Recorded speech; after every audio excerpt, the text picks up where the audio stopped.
Ebyabalongo ba Pastor Bugingo kw'ossa ne Susan Makula tebinaggwa okitegeera nno.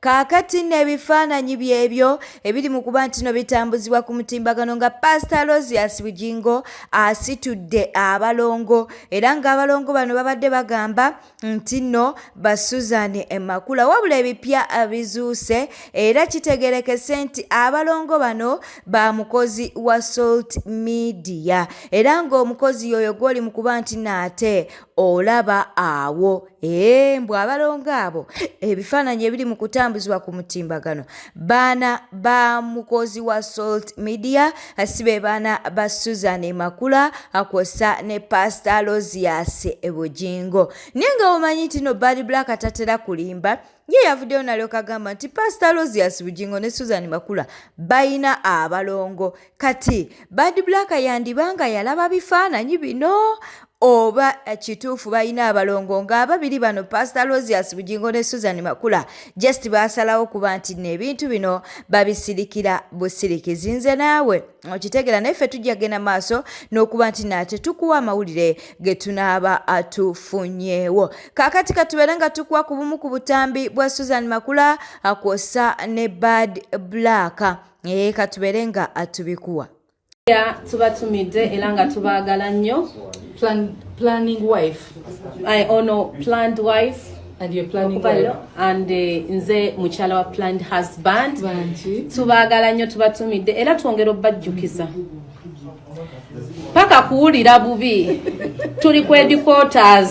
Mu comment section full figure yavuddeyo n'abeera ng'agamba nti omulambo gwesibye ku bantu nga n'agamba Bad Black yannange full figure yayise Bad Black omulambo ate era munnange n'atakomawo n'alyoka agamba nti omuziina gwesibye ku Makula era ng'ali ku Bad Black. Bannange ebintu nno bikyagenda mu maaso n'okuba nti naate abitabukira ddala. Naye kankusobere ng'osubscribing olikinga n'okuleka obubaka bwawo mu comment section. Bwe tweyongerayo maama wa Dr. Jose Chameleone Palaso Wizo n'abalala yatabuuse mu kuziika munnange ate omugenzi Nalongo wa AK47. Wano okwerekera ku muwala waffe Margaret Kiwesi Mayanja. Tubeebaza nnyo bannange, tubeebaliza ddala. Maggi abadde mukyala mulungi nnyo ku sayidi yaffe era ndooza n'abantu abalala ng'alina ekisa.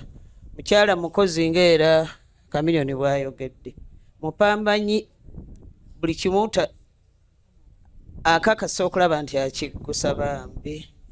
Twali mu ddwaliro baatuyita twagenda tudduka misinde. Maggi twamusanga ayaayaana naye nga tetuyinza kukikkiriza nti Maggi agenda. Manyi bw'ojjanjaba owuwo olw'okuba oba oyagala awone gwe bulidde kikolaba nga ajja kuwona. Naye Maggi yatudisappointinga. Maggi n'agenda naye nga abakkiriza twayaayaana twesansabaga naye nga tewakyali kyakkola. Oluvannyuma ne tutuula ne tusirika omulundi gumu buli omu n'atunulira munne bw'ati. Ne tubeera mu ddwaliro awo Emmengo nga tetulinga oba abagwira oba abaavaawa nga buli omu tunoonyaawo bunoonya tuwunze tetukyabitegeera. In fact nawulire ne ba TikTok abo ndowooza kaŋŋambe nti baba basiru tebalina magezi bansonyiwa okukozesa ekintu ekyo. Yatabukidde bannamawulire era bangi ne balyoka bagamba empisa z'abaana za maama. Yatabuse okumanya yatabuse. Katubeere nga tukuwa ensonga zino. Twali mu kaseera kazibu ennyo ng'oyinza n'okuyitawo eka ewuwo ne weerabira nti wano weewange. Twabula nga batulagiridde home ya A+ weeri nakyo yafuuse ensonga. Mbu maama Chameleone yabuze maama so what? Kikola kibwembula mmwe bwe mubeera mmwe ddala ng'ofiiridde omuntu yalwala ddakiika buddakiika all of a sudden tutuuka bwe tuti n'atuweevenga tumaze okushakinga hands with her n'atuweevenga n'agenda. Twawunga ate ne bwe mbasibuza obutamanya kifo si musango naye nayo yafuuka ensonga topic ku TV. Mane TikTokers mwewe ku kitiibwa mweswazizza ekimala. Kwegambe amawulire ge muteekawo tegalaga nti muli bagonjufu. Mutulage ku bugonjufu bwammwe olwaleero. Omuntu ali mu nnaku mwe mugifudde essanyu. Kale banne sijja kwogera bingi naye neebaza Mukama eyatuwa Maggi. Maggi tutobye naye okuviira ddala nga omwana wange Eke waali. Ne tubeera mu bulungi mu bubi mu bulungi mu bubi. Naye Maggi yatwagala naffe tubadde tumwagala nnyo. Era abadde nga atugamba nti nze sikyali muwala wammwe, nze toli nnyazaala wange. Nze wafuuka muganda wange bano bankopi bannyinaze. Era nze nja okusala ng'emisango gy'abakyala baffe nga twafuuka omuntu omu. Naye Mukama bw'atyo bwe yasazeewo tukkirize kye yategeka olunaku lwero ye kalenda ye we yakoma. Ba tiktokers nga nziramu mwewe ekitiibwa muswala nnyo. N'omwana omutongo ono ne mumulemerako. Ne mulemera ku mwana ne mulemera mumusuubira kwogera ki? Bw'aba takaabye musango. Obutakaaba omuntu olumwa ku mutima so si mmwe nkabe ye yekyala ey'okuwaawaala waawaala.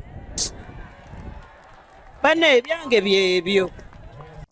Subscribinga, likinga, lekawo bakabwawo mu comment section.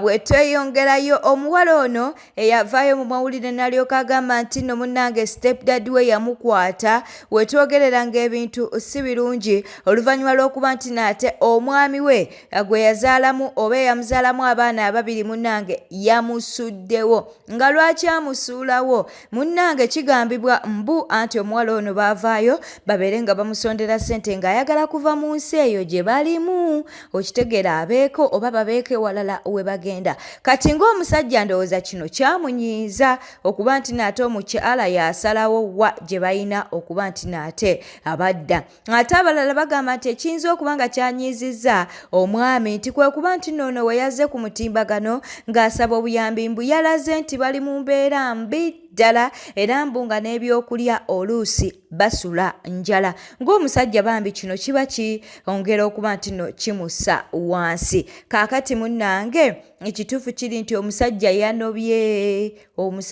yanobye. Katubeere nga tukuwa akatambi kano. You mama yandese aboluganda bandese brother yagenze omusajja yagenze naye ate Mukama n'agamba oyo gwe banyoma oyo gwe bayita sitaani leero kamukuleetedde kati bannange tuli wagamba senga Jeremiah Cynthia mwefuulira but I want us to acknowledge a few things. Bino ebintu ebigenda mu maaso mama w'ono omwana ne baganda baaba abali evil. They overwhelm people that care about her. And aba abantu bali manipulative. You know? Aba abantu bali manipulative. Kati oluuso omusajja jjukira omusajja naye mu Congo. Abeewaabwe ebintu babiraba. Naye ne bamuteekamu ebigambo. Naye ate abasajja mubamanyi. All of you know. Men are cowards. Men are cowards. Men fear pressure. Men fear pressure. Men can't take on so much pressure. But then also, when all this is going on, if a person says it's too much for me, I can't stay with you. It is what it is. You know, but I want you to know that that girl has 3 major evil people in her life. That is her mother, not 3. Her mother and her sisters. Those ones are evil. And they are very manipulative. All about manipulating or Mary. Look at Mary. Even when Mary is talking here, you see that Mary is naive. By the way, Mary are naive. Mary yajja waneeno tumusondere sente. Natugamba ye akoye ne yebaka. That is the kind of person Mary is.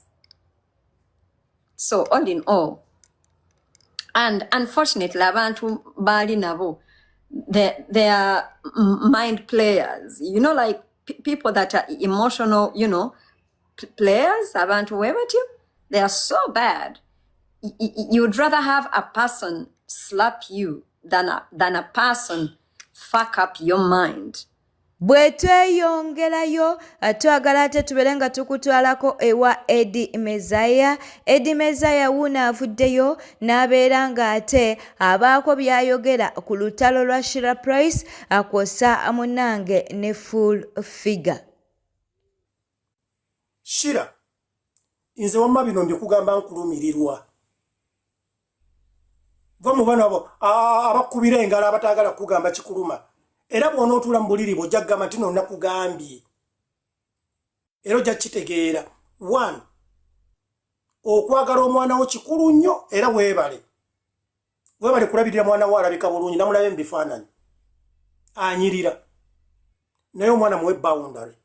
Full Figure yali ayogera kituufu.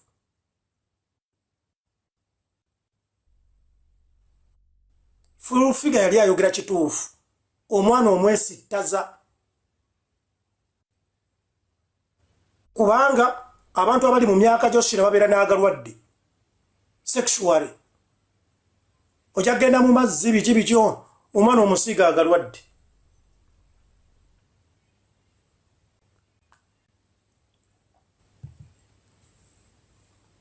Agagali sexual.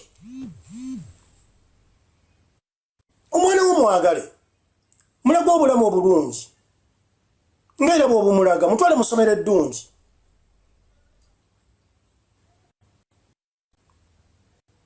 Ne kalyoka kaasama nti gwali mukadde munnange fuba nnyo gwe Sheila olabe ng'otuuka myaka gya Full Figure ng'oli relevant nga ye. Kubanga emyaka gy'olina Full Figure agenda ogituukamu nga sita. Ne gwe otandika butandisi. Okitegedde? Ne peegi gye wagendako eya Rita Kagwa mukadde munne. Rita ine myaka 45, Full Figure ina 45. Kati bw'ovuma oli nti mukadde ne Rita Kagwa oba omuvumye ate ye peegi gye wazungirako. Yani yabagamba nti n'omuntu oba omugamba nti mukadde. Nti omukadde abaziza musango nti oba buba bulwadde.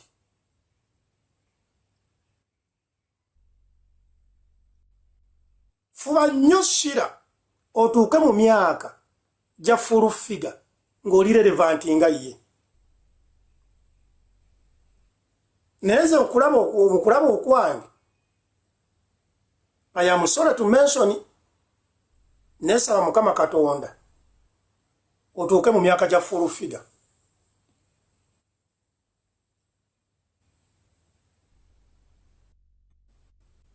Bannayuganda nze kamba buli nze sirya nkwe. Nze omuntu wange aba muntu wange. Full Figure muntu wange. Nze Full Figure yandiisaako. Nze okutuuka wano wendi ninamu ku kakapito ka Full Figure. Kuba twazunganga ffenna buli wamu we tuzunze. Nga tetulina na ssente ziriireeyo tugenze mu bidongo. Nga yatuliisa. Ate mukwano gwange. Kyova olabanga ne Maggie wadde yafudde. Nino sigala nga mulwanira ekyetaagisizza. Kuba yali mukwano gwange. Mu mawulire amalala munnange Angel ne Tyson ebintu si birungi oluvannyuma lw'okuba nti no waliyo eyavuddeyo n'alyoka agamba nti ennyumba eyo yiye era yeewuunya okuba nti nno bano ennyumba ye munnange abagifuula mbu yaabwe byebiriwo. Kaakati Tyson ne Angel baavuddeyo mu bukambwe obw'ekitalo. Nabyo katubeere nga tubikuwa. Mukyajinga amasimu mugule data. Kambawe ku lugambo. Wano waliwo omuwala ali Taki. Omuwala oyo ayina ba TikTok be yakozesa bamuzimbire ennyumba. N'agula n'akamotoka bamuvugire airport pickup. Munnange omuwala agenda okulaba ba TikTok bagamba ennyumba yaabwe. Ng'omuwala afunamu mbu okutya. Bw'afunamu okutya ng'omuwala abeerako ewa big TikTok gye yaddukira ng'amugamba munnange. E Uganda buli kimu kisoboka nfunyemu okutya. Waliwo abantu bennakozesa okunzimbira ennyumba yange naye ate balaga ekifaananyi nti ennyumba yaabwe. Kati nafunyemu okutya ne ngamba bayinza okunneefuulira ne bagitwala. Uganda buli kimu kisoboka ate nze ndi walako. nga munnange ng'amubuuza okakasa ennyumba yo nti ye ng'amuwa obukakafu ng'amugamba ennyumba yange okusinziira ku bujulizi buno ABCD ebifaananyi nga bagula matiriyo vidiyo kolo nga bagula tairos n'ebirala ebiringa ebyo nga munnange n'emmotoka nga munnange amugamba kubirako ku bantu abo funa engeri gy'obakema oba gy'oyogerako nabo tebantwalira ebyange nga ntunudde anti e Uganda bagamba eby'omusiru omugezi yakola kiyalya nga tikitoka yeeteeka mu ddene ng'akubira ba tikitoka be baawa okuzimba ennyumba oba tubayita abakuumi ng'abagamba waliwo omukyala ali ettake ankubidde n'angamba ABCD ebikwatagana ku eyo ennyumba naye engeri gye mweyisaamu ku social media mulaga nti ennyumba yammwe nanga njogereko nammwe nampa n'obujulizi bambi naye bali ba tikitoka tebaali babi nga bamugamba ennyumba bambi y'oyo omukyala ffe tuba tukola kontenti waffe ffe tetuyinaako buzibu era bw'ali bayeetaaza ebintu bye tujja bimuwa nga bamugamba naye totulabisa mu mawulire nga tiktok agamba ate kati bwe muba mukkiriza ekituufu ate mu mawulire mba mbalabisa ku nsonga ki munnaye nga bibeera eyo bisirika kakati kyenneewuunyiza ndaba background zikyuse sitanti zitandise okukolebwa kumuukumu amaziga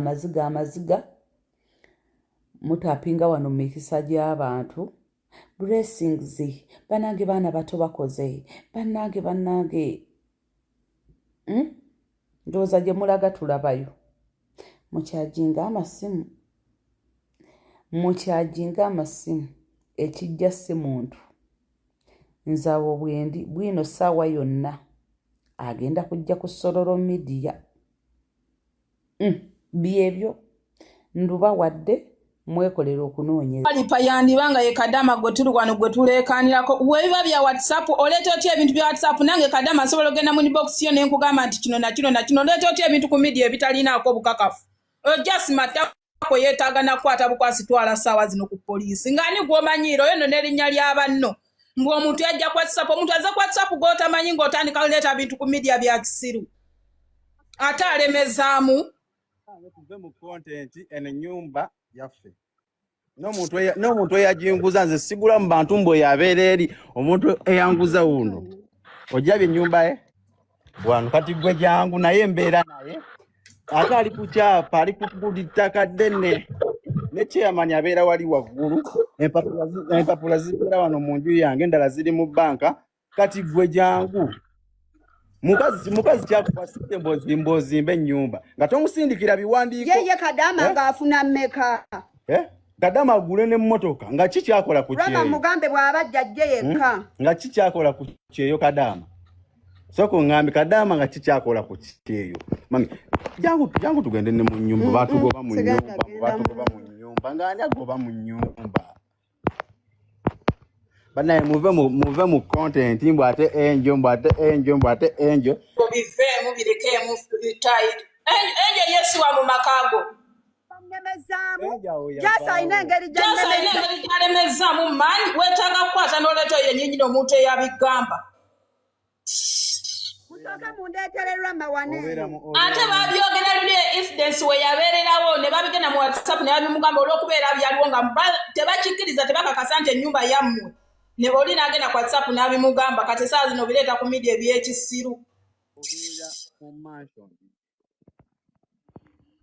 bannange fete tuli babbi fete tetuzimba mayumba tetuzimbira abantu mayumba zinjagala buli omu ayogera amazima ge ayagadde nti nze sijja kuliza Merve sijja kuliza eki kale twali buzibu naye atereka amazima gukakoze eki gaveeyo oba ng'oyogera toyogeza busungu yogeza amazima wano juzi nagenza okuwulira nti nno mwatandise okukuŋŋaanya ssente eza donations okuyamba Merve ensonga lwaki amazima simanyi nayogeddeko ne Merve naye nayogera nti yeetaaga obuyambi according to me ng'omuntu nga muganda we nayogeddeko naye era naye akimanyi ne mugamba eyo decision sigisupportinga kubanga according to me nze mpulira nti oba nze mmanyi nti ali bulungi naye ate ye amanyi ensonga yo okunsinga engeri gyakola ki gyalimu era nange kyana mugambe singa